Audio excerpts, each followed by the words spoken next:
consideration eh.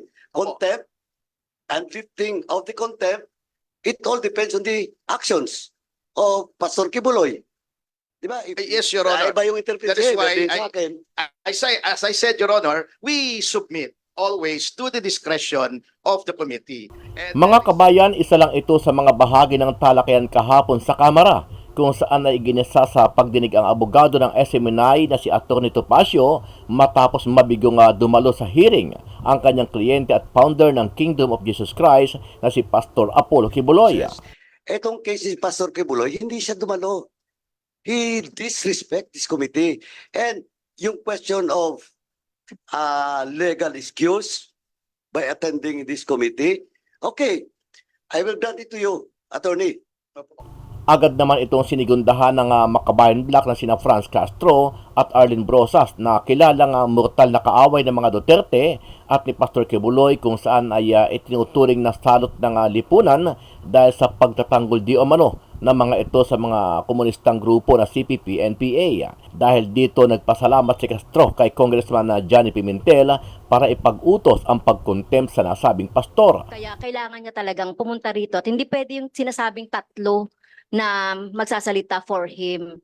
Kaya kailangan niya umapir dito, Mr. Chair. Itong sulat na pinadala sa committee hinggil sa ating sabina, si Mr. Marlon Acobo, executive pastor daw ng Kingdom of Jesus Christ, ang siyang sasagot. Mr. Chair, nung nag-usap naman tayo last time dito, sinabi natin hindi talaga yon kakayanin sagutin ng mga representatives na pinadala. And Mr. Chair, again, maraming salamat kay Honorable Johnny Pimentel for again motioning for the contempt of Pastor Apollo Quiboloy. Sa huli, nagdesisyon ang Kamara na tuluyan ng tuldukan at bawiin ang prangkisa ng SMNI na nag-ooperate sa halos 27 years kung saan ay nakitaan daw nila ito ng samot-saring paglabag. So Mr. Chair, klarong-klaro ho, although of course the legal counsels of SARA SUG will oppose our findings, they have their own interpretation also of the law, but I believe that this committee has found sufficient grounds to revoke their franchise. Second the motion, Mr. Duly Chair. seconded by the Honorable Pancho. Any objections? The chair in objections. House Bill number 9710 is approved as with no amendments. Ano ang masasabi mo dito, kabayan? Dahil sa pagkakabasura ng prangkisa ng SMNI, tuluyan na kayang matatapos ang karera ni Pastor Apollo Quiboloy, bunsod pa rin ang mga samot-saring kaso na kinakaharap nito hindi lang sa Pilipinas, kundi maging sa Amerika. Sama-sama nating panuorin ang buong video at pakicomment nyo po ang inyong mga reaksyon at sariling opinyon. Pero bago yan, muli po ako nag-iimbita sa mga hindi pa po nakasubscribe sa ating channel na Kabayan News PH, pakipindot po ang subscribe button at pakiclick na rin ang notification bell para lagi kayong updated sa mga bagong upload natin na legit at napapanahong balita. Maraming pong salamat. Hindi na po natin papakinggan yung yung alibay ni Atty. Topacio. Nasabi na po. Pero marami na pong pronouncement si Pastor Quiboloy in media na hindi talaga siya dadalo sa anumang mga hearings sa Kongreso. So narinig na po natin yun. Kaya tama po ang ating colleague na parang magde-delay na lang yung ginagawa. Tapos mahalaga po yung mga question kasi with the development ngayon, Mr. Chair, di ba? Yung pinapasa niya, yung stake niya sa KOJ kay dating Presidente Duterte. So kailangan nating malaman yun kasi may kinalaman sa ownership, which is our topic nun sa SMNI.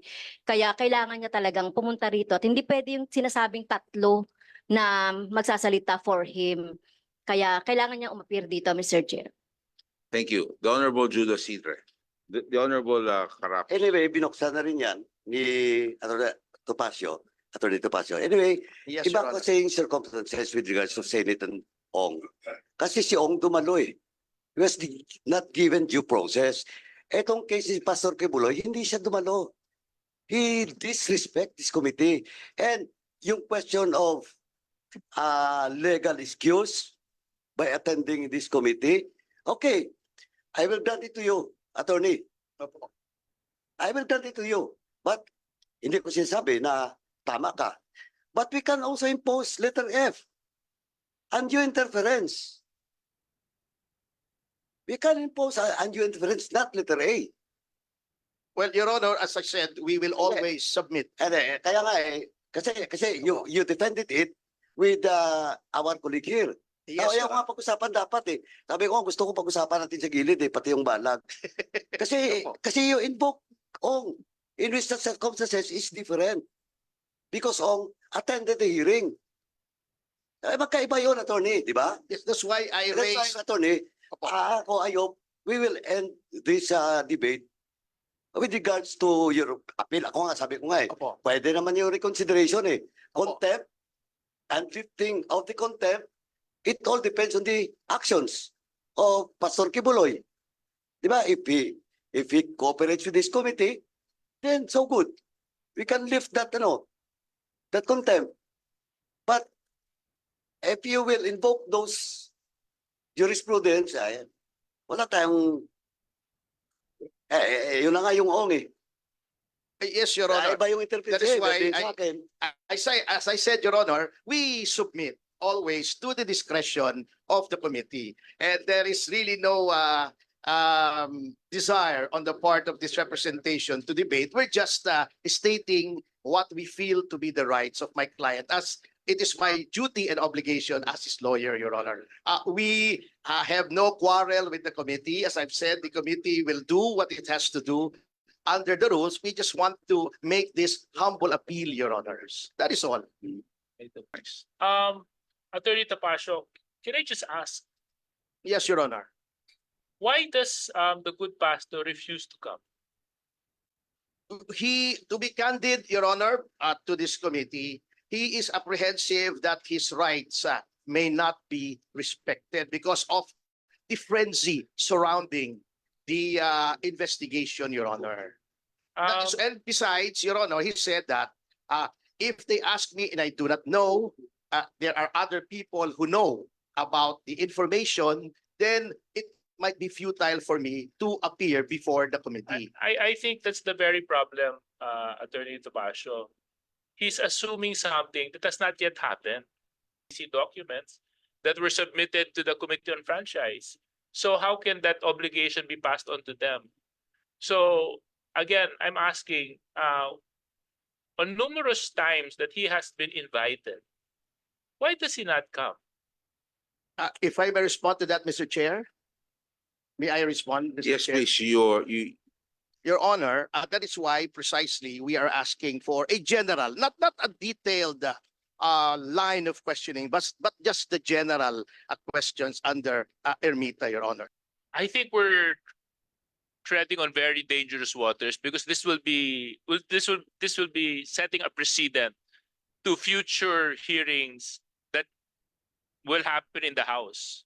If we allow this, therefore, anytime in the future when a resource person does not feel the need to present himself, magpapadala na lang ako ng tagapagsalita ko, isubmit nyo na lang muna yung mga tanong ninyo, i-review ko, tapos saka tayo bumalik sa usapan.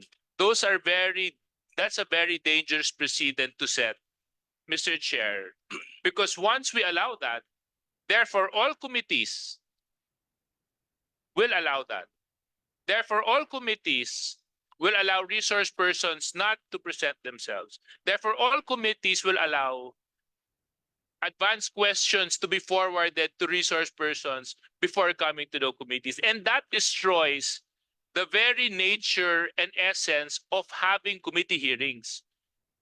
Itong sulat na pinadala sa committee hinggil sa ating sabina, si Mr. Marlon Acobo, executive pastor daw ng Kingdom of Jesus Christ, ang siyang sasagot. Mr. Chair, nung nag-usap naman tayo last time dito, sinabi natin hindi talaga yon kakayanin sagutin ng mga representatives na pinadala. So, Mr. Chair, again, I will join our DS sa kanyang motion. And Mr. Chair, again, maraming salamat kay Honorable Johnny Pimentel for